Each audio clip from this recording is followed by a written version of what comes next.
Hi garden friends, welcome to Bloom and Wilt Gardens. My name is Alexa. I'm a backyard home gardener in Northeast Ohio, Zone 6A, and here on my channel I like to share my gardening and homesteading story with you all. In today's video, it's going to be very much a garden work day. So it looks like all threat of frost has passed. Looking out at my 10-day forecast, I don't see any concerning temperatures, so I really need to start planting my tomato plants, especially. They're starting to get really big in my greenhouse and I need to get them in the ground, but I have so much work left to do to prepare all of my garden spaces, getting beds reshaped, amended, and ready even for planting. I did get a little bit of work done this week in the garden, which I'll share with you here in a minute, but overall I really only get maybe one day out of the whole week that I can actually come out and spend considerable amount of time in the garden to get any work done. So it's been a little bit of a slow going spring season for me, just as far as getting everything prepared. But I do have most of the day to do that today and hope that I can get it done. So it'll probably be a lot of time lapse as I just try and knock out a lot of the garden prep that I need to do. So some of the progress this week, I got this whole area kind of reshaped. So now I need to work on amending and digging out the weeds.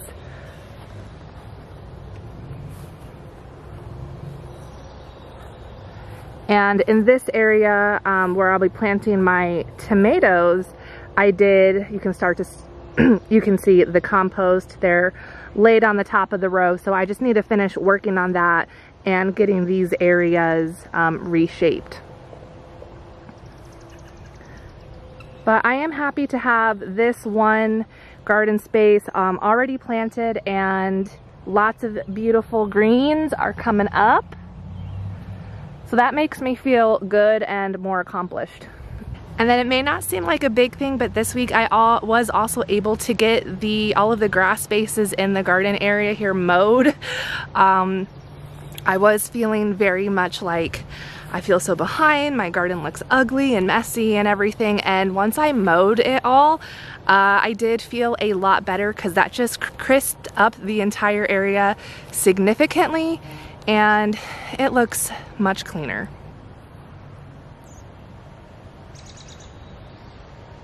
I will probably be battling some rain. We have some thunderstorms forecasted over the next 2 to 3 hours.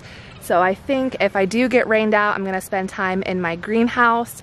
I have to get the rest of the chicken brooder stuff out of there, and I might actually go ahead and plant peppers in there. Again, since our forecast does look so good, I feel pretty good about getting the rest of that greenhouse planted. So I will be under some cover, so I do have my backup plan in case I get rained out.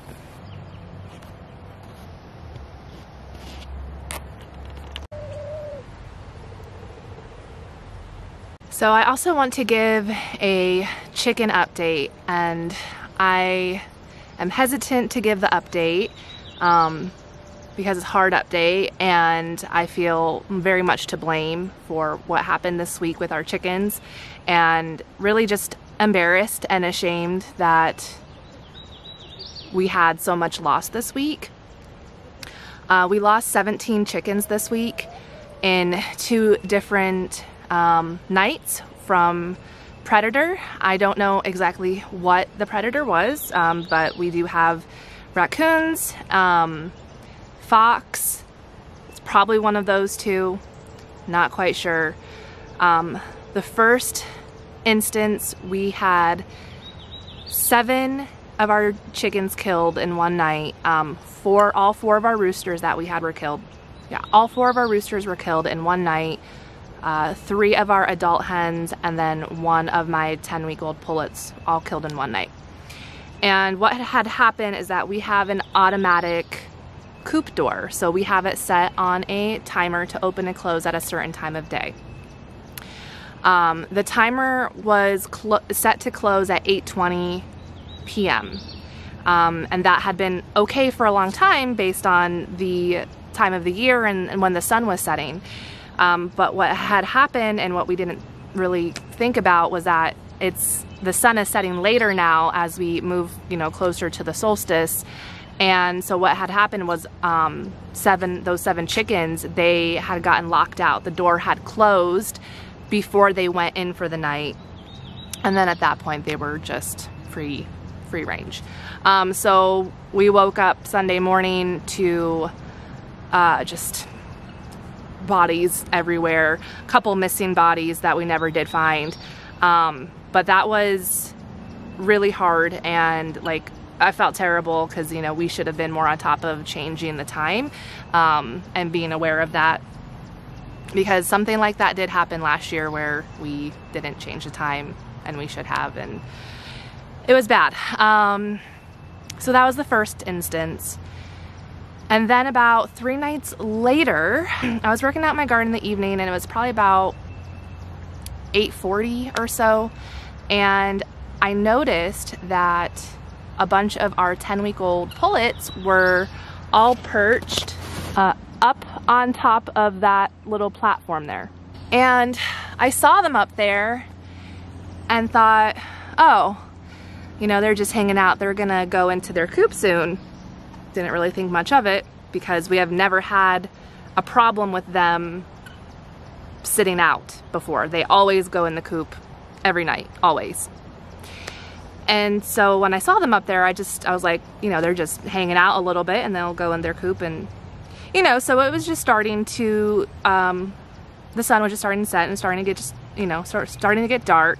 And I went in the house, not really thinking about the chickens. After the attack on Sunday, we had been coming out each night just to make sure everything with the timer was good, that the chickens were getting in at the right time, and everything was fine. That night was the first night that we just forgot to come out and check. And unfortunately, those chickens, they didn't go in the coop. They decided they wanted to sleep out under the stars. I don't know why, but that's what they wanted to do.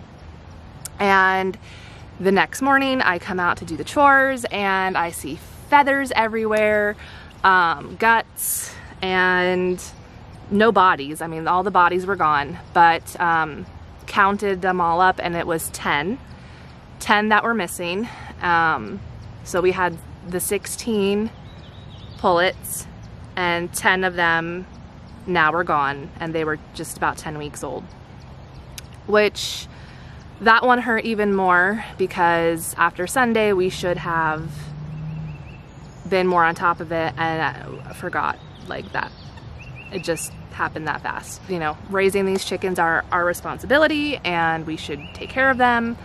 And I know I personally have just a ton of stuff going on, and I probably have too much going on, and I have committed to too much, and my brain is not focused on the things here on our property that need the first attention. It's kind of everywhere else.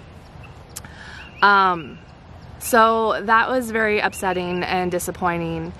At this point, we have 4 adult hens.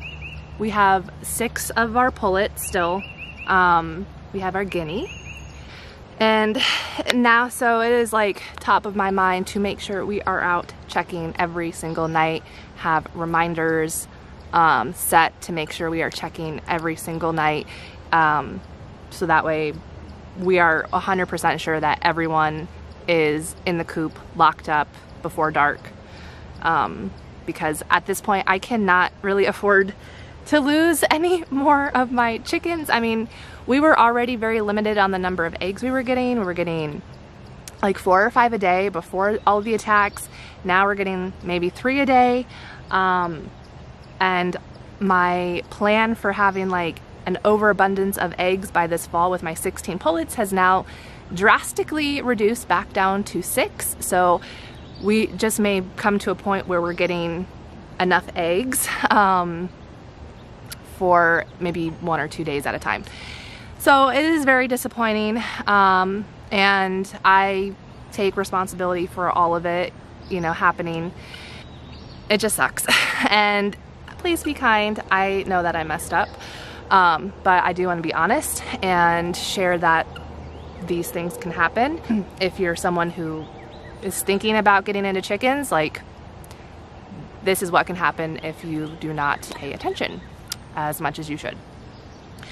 On the bright side of all of this, I suppose, is that we did hatch out our own chicks. They were hatched on May 3rd, so they're just over a week old now. And we are keeping 8 of those. So I gave some to a friend of mine. We are keeping 8 of those ones. And I did also start a full incubator of 22 eggs, which will hatch on around June 3rd. And we plan to keep many of those ones as well, depending on what the hatch rate is and what we get. So luckily, you know, we did have the means to replenish our flock without having to go and buy more chicks. So that's a good thing. Our incubator investment has paid off at this point. So it's good that we have that. It's just when we are actually going to be in a lot of eggs again has been greatly pushed out, you know, several more months. So as long as we do a good job of raising everyone up safely, hopefully sometime this fall before the snow hits, we will have our egg production kind of back up. Until then, we will continue to buy eggs and enjoy the birds we have and just do a better job of taking care of them, because I do not want to lose any more. I do love my chickens. I am very sad when any of them ever die. But yeah, this week with 17 in 1 week within like 3 days has been really, really difficult. So I did just want to give that update, and please don't hate me. And I am going to get to work now and hopefully get a lot of stuff done out here before the rain comes.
Well, I have been out here all day.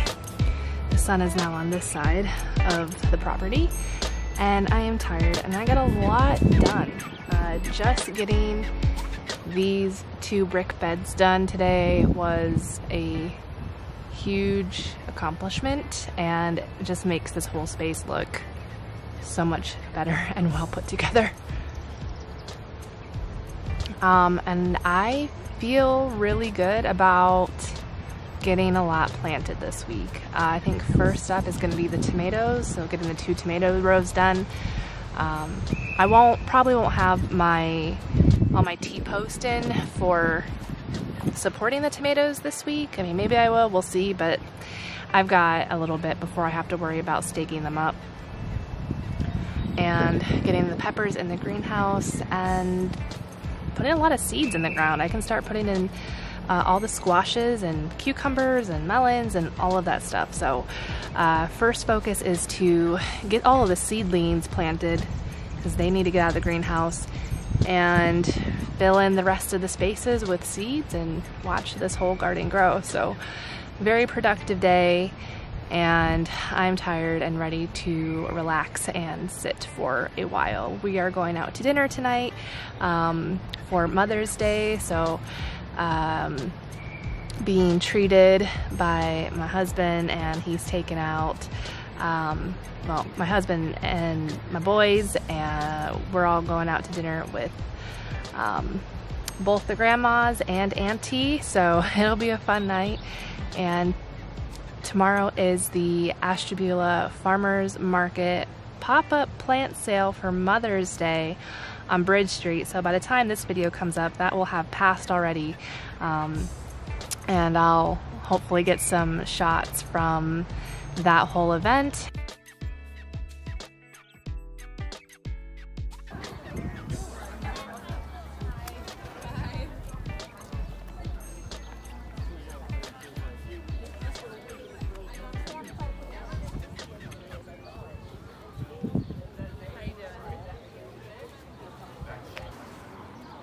So thanks for watching me work today, and hopefully this gives you some inspiration to get out in your gardens and get planting and get your hands dirty and just spend some time in the sun.